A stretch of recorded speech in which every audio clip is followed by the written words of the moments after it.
Hello and welcome back to the office. I'm Dr. Wigo and today we're going to be talking about my M4 Pro Mac Mini that I just picked up the other day. If all you want to hear about is the performance of the M4 Pro Mac Mini, well then skip on to the next chapter. Because first I'm going to tell you why I configured it the way I did and got the options I did. And I also just wanted to mention briefly, Deadpool and Wolverine is now streaming on Disney Plus, which you probably knew unless you're living under a rock. But did you know it was in 3D for the Apple Vision Pro? Yeah, very happy about it. It looks amazing. My one little nit is that it's the really widescreen version. So if you get it this way in the Vision Pro, well, then you're doing this. But if you get it where the sides are in, then it's only about that tall. Most of the stuff in Disney Plus is the IMAX format, which is more closer to square, which is much better for the Vision Pro. I'll take it. It's awesome. The 3D, there's stuff flies at your face. It's great. So let's get into this guy. First, we're going to talk about why I configured it the way I did. So the base M4 Mac Mini starts at $599, and the M4 Pro Mac Mini starts at $1399, which seems like a lot more. Well, it is a lot more. But if you notice, we have more memory and storage over here. So if we up the memory on the base model and the storage, now we're up to $999. And now it's only $400 more. And for that $400, you get the M4 Pro chip. You get more CPU cores, more GPU cores, a better neural engine.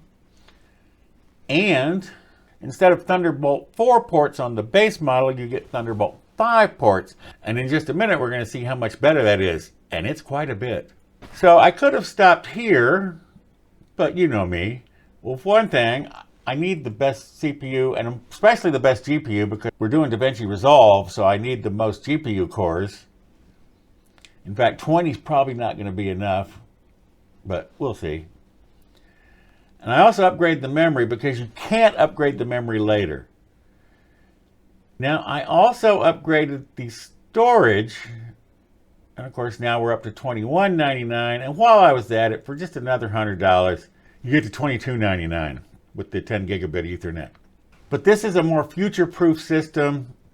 I like having enough storage on the internal drive to store the applications, although all my editing stuff is going to be on the external drives, and you're going to see in a minute how good that's going to be. I mean, I went from $5.99 to $22.99. But I'm getting a whole lot more, and you're going to see in a minute that Thunderbolt 5 really will make a difference. So that's where we are with what I bought. So I'm paying roughly 4 times as much, and what did that do for my render times in DaVinci Resolve? Not a lot. Check it out.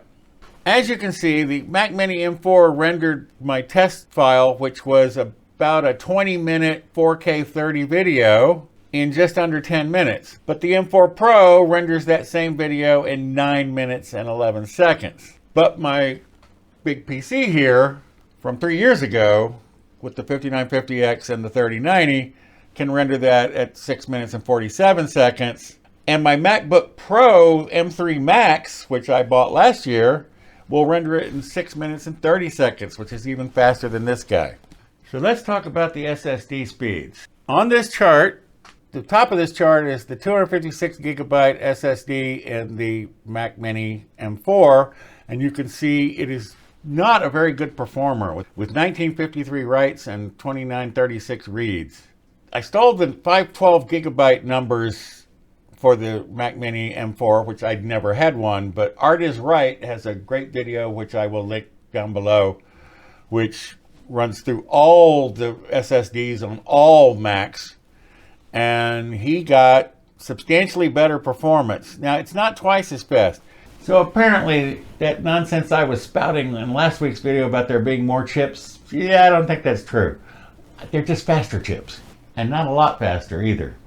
So then the next set down is the M4 Pro Mac Mini, and you notice that it's 512 gigabyte, which I also got from Art is Right, the video that I'll link down below. Got higher writes and higher reads, actually much higher reads. But the 1 terabyte that I have in this little guy over here, 6289 writes and 5000 reads. So it is the fastest of all the internal drives. I don't test the bigger ones because I'm not spending that kind of money. Then below that, we have the Mac Mini M4 with the Thunderbolt 3 Pro G40 and the Thunderbolt 4 Bolt.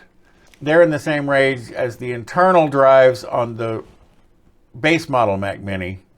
And then down here, Thunderbolt 5 drive from OWC, which you see on the Mac Mini M4, is a little bit faster, teeny bit faster than the Thunderbolt 3 and Thunderbolt 4 drives. But look at it on Thunderbolt 5. That same drive, the writes go from 2950 to 5140, and the reads go from around 3000 to around 5000. So Thunderbolt 5 is the real deal, and if you go back and look up here, it's comparable to the internal hard drives. It's actually a little faster than the 512 and a little bit slower than the 1 terabyte, but not a lot slower. That OWC Thunderbolt 5 drive, by the way, is 4 terabytes, and it was $600. The Thunderbolt 3 and Thunderbolt 4 SSDs that I'm testing here were each around 400. One was a little under 400, one was a little over. They averaged out to about 400 apiece. But that also means I now have 13 terabytes of data storage attached to that Mac Mini. I have the 3 4 terabyte drives and then the 1 terabyte internal.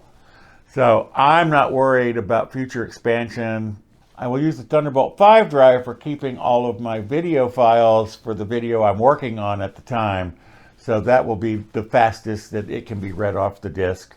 For the record, on the PC, I have 12 terabytes of SSD drives. 2 4 terabyte drives and 2 2 terabyte drives. So what does this all mean? Well, you may be thinking that, well, this isn't as good as my PC for exporting. I didn't make this clear last time. The real key is working in Resolve. When you flip to the cut page, the way I edit, I flip back and forth between the edit and the cut page so that I can wipe on these other angles. Well, watch when I flip to the cut page, how fast that loaded. On my Windows PC, those files take a long time. So when you flip to the cut page, you have to sit there for 4 or 5 seconds for all the clips to load. This one's loading much faster and ready to rock and roll much faster. I did a video about editing with DaVinci Resolve. I'll link that down below. And what I do on the PC to avoid that wait time is I flip over and paint on the clip and then immediately flip back and don't wait for all those clips to load so that everything will be in sync. Because I'm just trying to get the one little piece. But now I don't have to wait. I can just flip over and everything's loaded, and then I can, well, here, let me show you again. So now we're on the edit page, and we get down here, and I flip over. I can immediately start scrolling. That is not possible on the PC. Well, in fact, here's that same video, and watch when I flip to the cut page and start scrolling. See, it's still filling in, and it's jerky. Yeah, it was buttery smooth on the Mac Mini. Just like it was buttery smooth on the MacBook Pro with the M3 Max that I showed last year whenever I bought that. Of course, the export on that one is about the same as the PC, but it's snappier in the thing. This one, the export is substantially slower, but it's snappier on the edit, and the edit is what matters. The time I spent editing, again, when you export, you can leave the room and come back later. But while you're editing, you don't want to be sitting there waiting for those clips to load and get synced up. And it happens way faster on the Mac Mini with the M4 Pro. Not quite so fast on the M4 Mac Mini.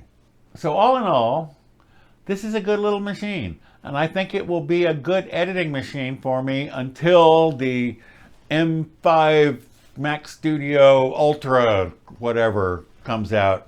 So that is my new M4 Pro Mac Mini. Yes, it was 4 times as expensive, but it is faster, and the disk drive speed is so much faster. this is going to work out for me until whatever the next thing is next year, or probably the year after at this point, because I think it's going to be hard to beat this next year with whatever Apple comes up with the new Mac Studio. Well, anyway, that's it for today. Thanks for stopping by. See you next time. Don't know what we'll be talking about, but I'll be back. Bye-bye. I'm going to go start working on whatever I'm going to do for next week. Thanks for staying to the end. Bye-bye.